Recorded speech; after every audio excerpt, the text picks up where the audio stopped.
Les anges déchus dont on parle, qui sont enfermés au niveau de l'Antarctique là, ne sont pas nécessairement des êtres physiques, non.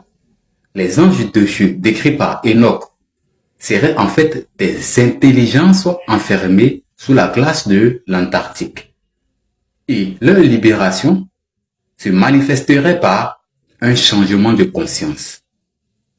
Donc ces esprits-là, lorsqu'ils seront libérés, lorsqu'ils seront révélés, ils vont commencer à prendre possession de la tête de certains humains. Parce que ce sont des esprits, ils sont comme de l'ombre. Donc quand ils vont prendre possession de la tête de certains humains, ça va marquer ce qu'on appelle l'ère du dévoilement, l'apocalypse, comme la révélation, mais c'est pas une destruction, voilà, comme certaines personnes le pensent.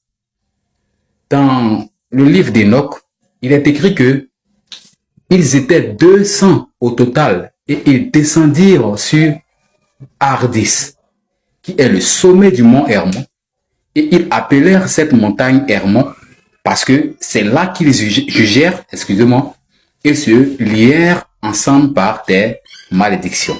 Enoch 6, verset 6. Donc les anges déchus ne seraient pas seulement des êtres corporels, mais des formes d'énergie ou d'esprit emprisonnés sous la calotte glaciaire de l'Antarctique.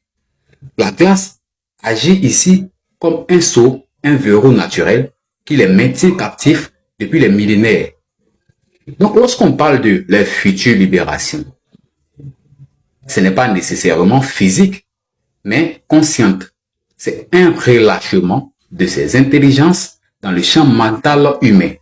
Une fois libérés, ces esprits pourraient rentrer en résonance, voire posséder certains individus pour transmettre des connaissances longtemps cachées, secrets technologiques, vérités historiques, révélations spirituelles.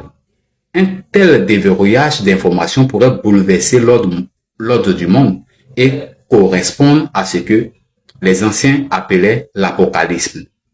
Non pas comme destruction, mais comme dévoilement. C'est le moment où le voile tombe.